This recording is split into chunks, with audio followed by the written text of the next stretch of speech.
Basta naa si Ginoong Hesus muanhi siya, mabuhi ang nangamatay o makamata ang nangamatay. Amen.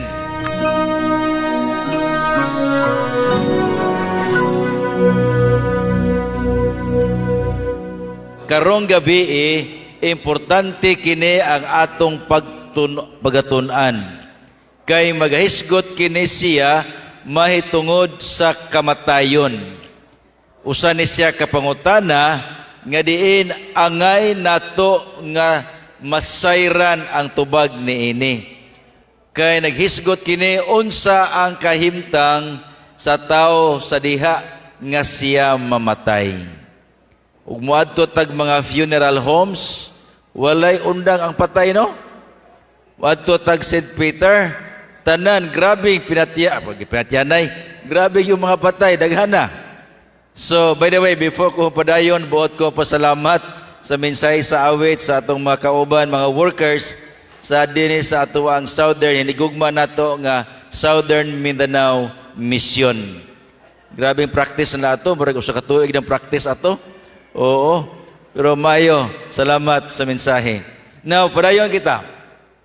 Sa ako nang gisulti ganiha, importante kaayo nga ato ning tun-an. Kay kini siya moabot sa ato ang puloy-anan, bisan kita mismo kinahanglan tang masayod niini.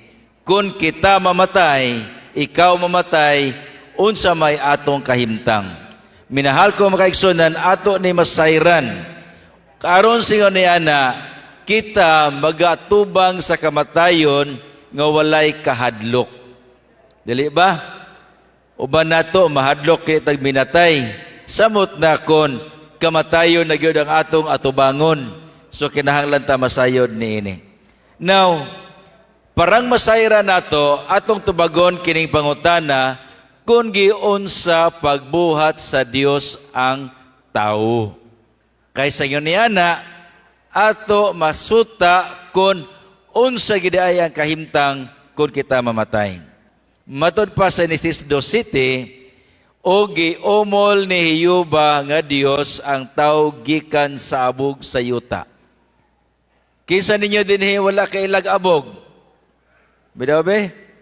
Oo. Nganong abog man ni? Dili man bato, mas ligon. Asay ligon? Bato o abog? Ang ligon, bato. Nganong abog man? Nagpadayag, minahal ko mga kaigsunan, usa ka Bible scholar ingon siya, the reason nga ang tao very fragile. Pwede itong humuka igsoon. Kabantay ta, makuhita na tagamay nga gahi, di ba masama dayon ta? Sama sa abog, makuhitan ni mo na gamay, mapadpad na siya, makuha day na siya. Mao na matud pa niya. Apan yung dinhi, mao ni siya, gikan sa abog. Nakita nato, ug niya giumol kini nga abog, gipurmag tao. Pila kaninyo dinhi nakasulay og kanang pag-umol og bata-bata nga lapok. Bidabe? Kasulay mo? O bata-bata gagmay bata no? O propormaho ng ulo mo na gihimo. Mura po din mo sige ang Ginoong Hesus di ay nga himo ana nga buluhaton. Unya gihoypan sa kinabuhi nga espiritu o kinabuhi gikan sa Dios o espiritu. Ang nahitabo naanay nahimong kalag nga may kinabuhi. Mga pinangga nako nga makaigsunan, maka-discover arang kanindot sa kasinatian ni Adan tungod kay paghumaghuyop sa Dios sa iyang ilong sa ginhawa sa kinabuhi, didto nahigmata siya ang una niyang nakita mao ang naong sa Dios. Amen. Arang kanindot kana kasinatian og unya ato nakaplagan matud pa diha ang formula. Minahal ko makaigsunan, abog, punan o kinabuhi o ginhawa sa kinabuhi, nahimo siyang buhi nga kalag o buhi nga tao, living person. So, mao kini siya. So kana dayang gisgutan nga kalag mga kapaglao makaigsunan, maka-discover kita day na mao na nga panahon gani magkalag-kalag kabantay mo mga wala na ang mga pagkaon na sa sementeryo kay ang manguha na ang mga buhi ramampod. Ako sa una usama ko manguhaay ana madto man ako sementeryo kalag-kalag bilag sako. Kay to ay budbud, to ay bingka, to ay puto, tanang pagkaon to adito. Oo. Kita maoy kalag nga buhi. Amen. So, ayaw mo kalipat anang pulo nga kalag, makaigsunan. Now, matod pa, tinuod ba ni nga ang kanang kinabuhi espiritu na ang Job 27 versikulo 3 ningon sa dinhi kay bugos pa ang ako kinabuhi ang dili ni adha ang espiritu sa Dios ania sa akong ilong. Unsa man toy gibulhot sa ilong? Moto ang gininhawa. Ang laing pulong sa ginhawa espiritu pinangga nako nga makaigsunan mga ka-discover. Na unsa mahitabo kung ang tao mamatay? Minahal ko makaigsunan mao ni siya bali sa creation, bali sa paglalang. Ang buhi nga kalag, living soul minus breath of life or spirit equals dead soul or dead person. Mubalik siya ngadto sa pagkaabog. So, simple ra kayo. Kay nagsugod ta nga walay kinabuhi, o niya pagumag-umol sa Ginoo, gihuypan ang ilong sinhawa sa kinabuhi, o unya ang tao nahimong kalag nga may kinabuhi. Inig kamatay, kana mga patay nga atong makita, mo na gitawag karon og kalag nga walay kinabuhi. Kalag gihapon, pero walay kinabuhi. Og adto-ngadto mubalik ngadto sa abog. So ang mahitabo sa tao, wala na'y gininhawa o espiritu. Ang lawas mubalik sa abog. Ang espiritu ginhawa mubalik ngadto sa Ginoo. So mala nining duha ka mga teksto, Ecclesiastes 12 versikulo 7 ug Job 27 versikulo 3. So, duha ra padulngan, ang abog paingon sa yuta, unya ang espiritu o ginawa ngadto sa Dios nga nagahatag niana. So unsay gisulti ni Kristo mahitungod sa kamatayon?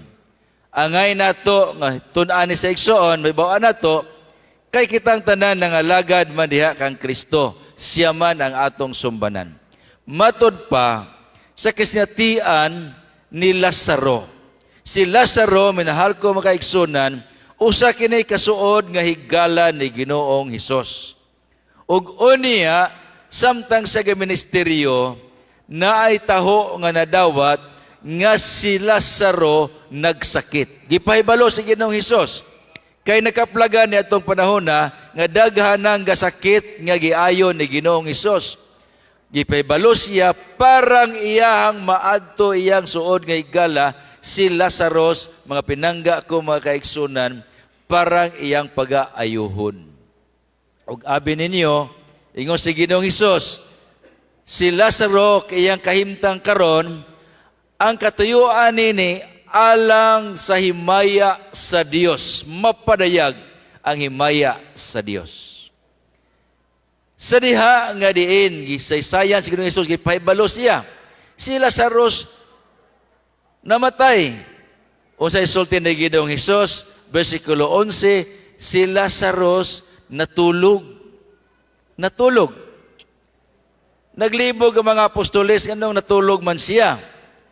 Busa mingon siya, Ginoo, kay natulog man si Lazarus, maulian pa da ito siya. Versikulo 14, makaigsunan, si Ginoong Hesus may klaro siya, ingon siya, si Lazarus namatay. Sapagkat tinuod, namatay. So din Nixon atong nakita nga gisaysay ni Ginoong Hesus nga ang kamatayon sa maraog natulog. Miadto sila kang Lazaros. Og unya igsoon, pag-abot nila dito, 4 na kaadlaw si Lazaros, gikan siya pagkamatay. Wala ni siya mabalsamar. Sa inyong unahuna, 4 kaadlaw patay.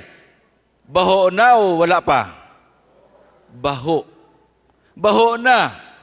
Og unya, minahako makaigsunan, gani ang kasaysayan nagaingon, nga gisugat ni Marta o ni Maria kaigsuon ng Lazaros, siya Ginoong Hesus kunia paunta ka, si Lazaros kay mohigala dili unta ni mamatay. Minahako makaigsunan, siya asa ninyo gilubong, ilang giadto igsuon, og nakahibalo kita sa kaysaysayan, nagaingon, nga ilang giligid ang sira sa lubnganan. Kaysa una, langob magod na lubnganan, ang sira pwede ra maligid. Oo. So, ilang giligid, og unya mingo si Ginoong Hesus, Lazaros, come forth. Gawas din ha, Lazaros. Og unya si Lazaros makaigsunan, nabanhaw o nakamata. Amen, Ikson. Nakamata.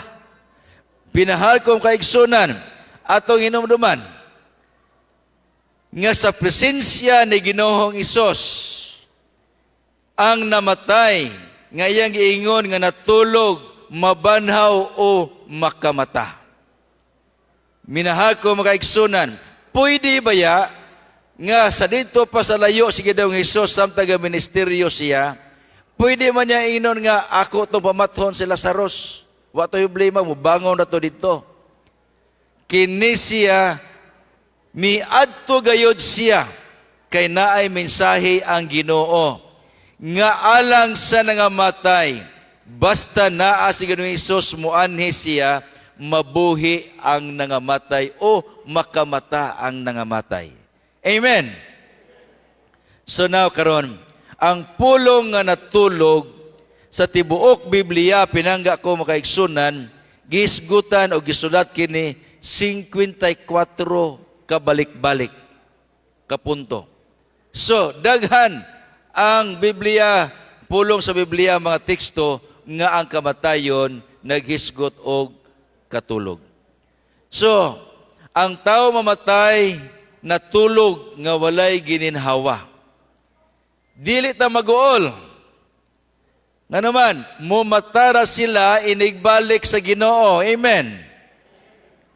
Nabay inyohang hinigugma nga maingon siya good night, matulog nako. Unya piti nimong tiyabaw, piti nimong hilak kay nag good night na siya. Wala. Wala kay kaibalo ka nga pagkabuntag mumata na siya. Busa karon pinangga ko makaigsunan, kung tan-aw na to ato minahal sa kinabuhi o mga kaigalaan nga namatay, sa mga natulog, mabuhin-buhinan ang atong pagbati minahal ko makaigsunan. Kay makahibaluta, kana natulog ra siya. So it's a good news. Maayong balita kana siya. Kay ngano, alang sa Dios ang nangamatay sa marag natulog. Ang nagipahulay diha sa kamatayon kung anaa si Ginoong Hesus, mumata ka na sila, inigbalik ni Ginoong Hesus. Now, pero naapo ni siya problema. Kay inigmata sa mga patay, mauna ang paghukom sa Dios. Muna problema karon, kay tulog lang nga natural, unya pagkaugma, mamahaw na punta, manihapon, tanaw cellphone, text, unya bisbok, pitar yung iyahaya. Kato nga matay, ni Bagni Hesus, bukawon to. Unya, ingon siya, asa akong cellphone. Nausaon na lang na no. Oo. Pero kani, dili ni siya, inigmata, inigkabanhaw, mauna ang paghukom sa Ginoo nga ipahamtang. Kahinomdom ta sa atong pag-ampo nga mituo ako. Hinomdom ta na. Tingali ba ninyo kayo memorize pa no? Mituo ako tanawa. Sa katapusang bahin ni pag-ampo nagaingon, Ginoong si Kristo gisilutan ni Poncio Pilato gilansang sa cross, namatay, gilubong, og unya sa pagkaitulo ka adlaw, nabanhaw siya, misaka sa langit, og milingkod sa tuong trono sa Amahan. Di ba, mao na ito pagampo? Og unya nagpadayon, mubalik din ni sa yuta aron sa paghukom sa mga buhi og unsa? Mga minatay. Minahal ko mga igsunan, tinuod gayod kini nga mao nga pagampo, dili ni kaduha-duhaan. Tinuod ni siya nga si Ginoong Hesus mobalik dinhi aron paghukom kanatong mga buhi lakip tong nangamatay. Naay duha ka mensahe nining mao nga pagampo. Unsa man ni siya? Ang mga patay og mga buhi hukman. Busa kitang mga buhi mangandam ta kay hukman ta, apil pod ang nangamatay. Ay kaduhang mensahe, ang mga patay anaa pakaron sa lubnganan. Kay kung wala na diha sa lubnganan ang nangamatay, ang pagampo sa mito ako mausab na. Mabutang na diha nga si Ginoong Kristo mobalik dinhi sa yuta paghukom sa mga buhi, wala na ilabot ang nangamatay. Pero kay apil man, usa may hukman kung wala na, so nagpasabot nga naa pa diha makaigsunan sa lubnganan ang tanang nangamatay hangtod karon. So, nagkaingon din ang tanan nga naa sa lubong, sa Juan 5:28-29, ang tanan nga naa sa lubong, makabati siyang tingog, manggula, ang nagbuhat og maayo binanhaw ngadto sa kinabuhi, nagbuhat og mangilad or dautan, mabanhaw ngadto sa pagkahinukman sa silot. Ni minahal ko makaigsunan, mo ni dakong problema, kay ang hukom balos base sa atong binuhatan sa buhi pa kita. Sa buhi pa kita. So kung nagbuhat ta og matarong, nagalagad sa Ginoo, nahigugma kang Ginoong Hesus, nagtuman siyang kasuguan, kung mamatay kita, minahal ko makaigsunan, mabanhaw kita ngadto sa kinabuhi. Kung buhi pod kita, inighukom nato, balik ni Ginoong Hesus, kita pagahukman ngadto pod sa kinabuhi. Apan kung mamatay kitang dautan o buhi kita nga dautan karon, imubalik si Ginoong Hesus ang atong padulngan silot. Nakahibulotan ni atong pila ka mga gabi nga diin ang kinabuhi mao kana ang pagpuyo ngadto sa langit nung puloy-anan. Mao na. Ang silot nga gabi gisgutan ni Pastor James Lee nga paingon dito sa kamatayon sa impyerno. Kung kamoy kita yung pilion iksoon, asay pilion nato, kinabuhi, kamatayon? Kinabuhi. Amen. Praise the Lord. So, mao na, mintras buhi pa kita, magbuhata, mga lagad kita sa Ginoo nga matinumanon. Unsa man ang nibalaan sa patay nga tao. Kay na may uban god nga nagudahon na ang patay nga tao nakahibalo pa, nasayod pa. Ingon din wala na'y nahibalaan sumala sa Ecclesiastes 9 versikulo 6. Ang patay nga tao wala na nahibalaan, bisan pa iyang kabahin, kana ba iyang bahin sa yuta. Wala na siya bahin igsuon, bantay ka kung mamatay ang tao, ang iyang bahin nga yuta, bahin-bahinon sa mga buhi nga nabilin.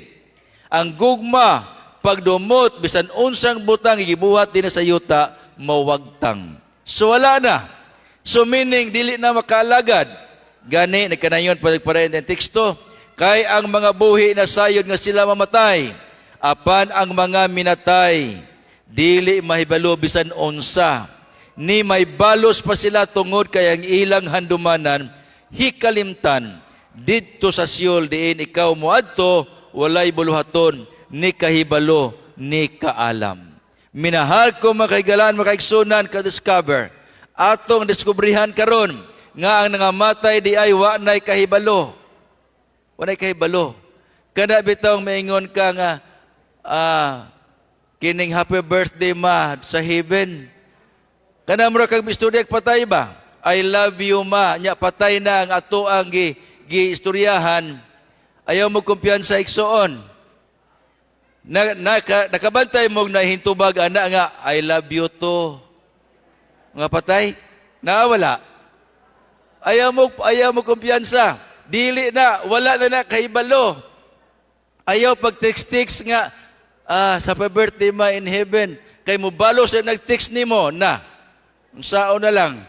O ka na minatay mo yun nga, I love you. Niya, musinggit, I love you to.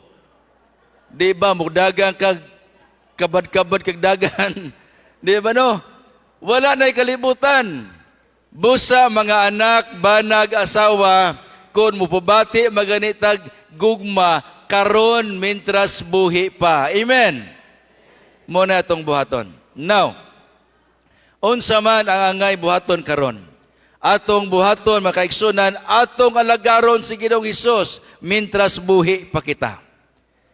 Mintras makahimo pa ta, may kalimot ba ang Dios nga tulog sa kamatayon? Minahal ko makaigsunan, dili makalimot ang Dios ngadto sa nangamatay. Amen. Sigurado makaigsunan kay ngano nagingon siya, si Jesus mingon kaniya, ako mao ang pagkabanhaw ug ang kinabuhi, ang musalig kanako bisan siya mamatay, mabuhi siya. Amen. Igsoon. Pagkanindot ini nga pulong gani ang unang Tesalonica 4:13, 16 o gato sa 18 nagkadayon nga ang nangamatay diha kang Kristo muuna sa pagpamangon dalon sa langit uban sa mga buhi nga mga matarong. Arang kanindot, praise God mga kaigsunan, nga di ay kuno galing kita mamatay nangalagad sa Ginoo, nahigugma, nagatuo kang Ginoong Hesus. Inigbalik niya, muuna tagbangon. Ug unya ang mga buhi pod nga mga matarong, dalon tang tanan sa langit nung pulayanan, dalaygon ang Ginoo mga kaigsunan. Now, si Ginoong Hesus mo'y atong paglaom sa kamatayon. Si Ginoong Hesus mo'y sulbad sa paghukom. Si Ginoong Hesus maoy muluwas kanato. Salig kita kang Ginoong Hesus. Dawata si Ginoong Hesus. Higugma si Ginoong Hesus. Tumana iyang mga sugo kay supisinte iyang grasya. Ang grasya ni Ginoong Hesus na magaluwas kanato. Siya ang atong paglaom. Siya ang atong solusyon. Tuhoy si Ginoong Hesus. Mga minahal nako mga kaigsunan. Kang Ginoong Hesus sigurado ang imog akong kaluwasan. Amen, igsoon. Dili ka na mapakyas, kayang Dios may saad alang niyana. Atong inunduman, dawata si Ginoong Hesus o alagara siya karon. Alagaro nato ang Dios, mintras may kinabuhi pa kita. Nakahibalo mo makaigsunan, nga ang atong kinabuhi sama lamang sa aso, sumala sa gisulti sa Santiago 4, versikulo 14. Kinsa may din wala kay ilag aso, taas kamot daw, wala kay ilag aso. Siya ro po no? Nga gani kada adlaw, gipakita ta sa Ginoong aso, pinaagi sa atong gipangkaon. Kinsa may nagkaon dirig hilaw, hilaw nga bugas. Nawala. Wala no, kay mo bakabutod mo nagtiyan. Sa una, magkilaw mig bugas kay mais man ang among bugas, makita mig humay. Di na lungagon among kilawon. Minahal ko makaigsunan, sultian ta mo, ingon ni mama, ayaw, kay ngano, makabutirik nagtiyan. Niya, sultian ta mo makaigsunan. Kada adlaw, ang Ginoo nagpadayag siyang gugma pagpahinumdum sa itong kinabuhi.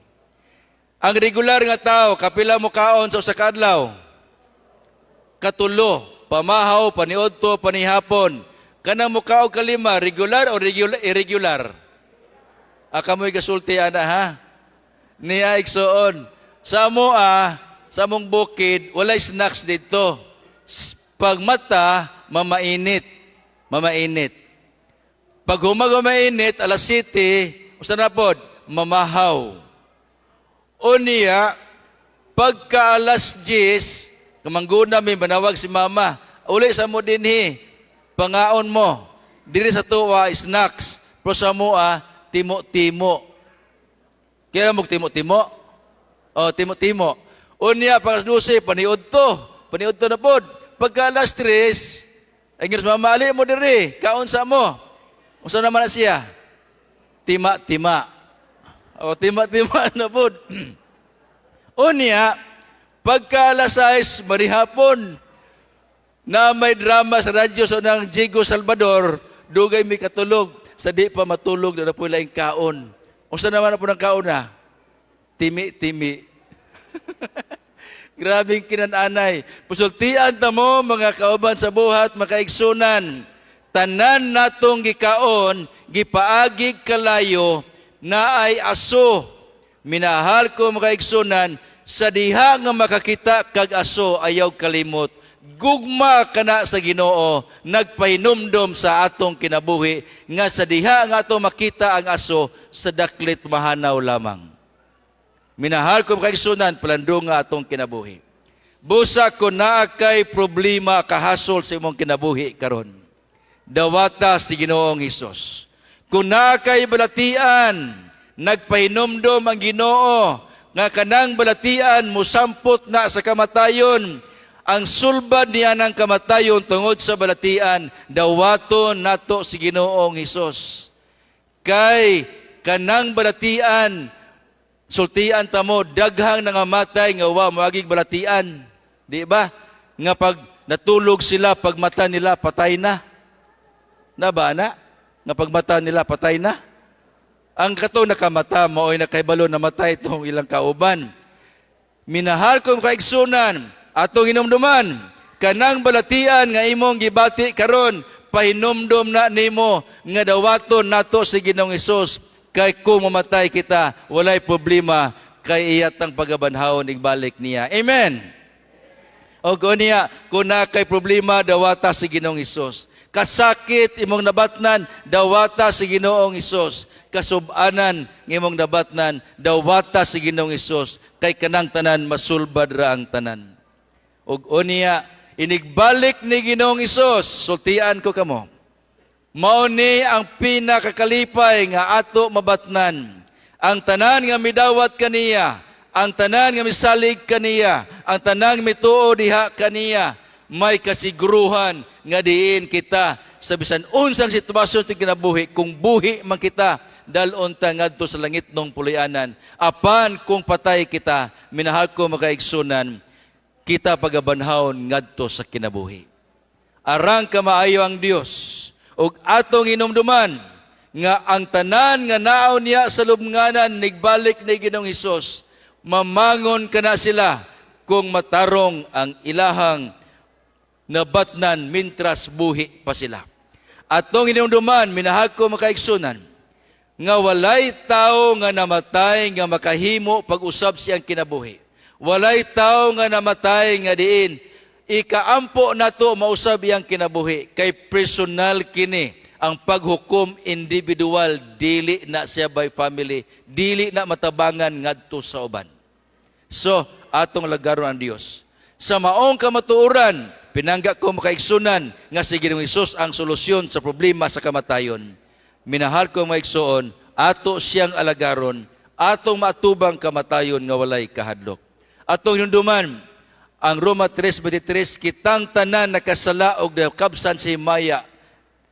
Minahal ko igsoon, kita unta ang patyunon, apan gitubos kita ni Ginoong Hesus. Siya ang bayad sa sala, pinangga kong mga kaigsunan.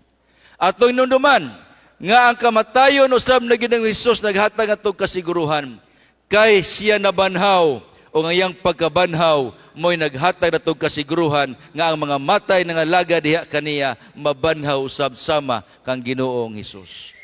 Si Sarah, minahal ko makaigsunan, usa siya ka babae nga apuhan, may upat ka mga anak.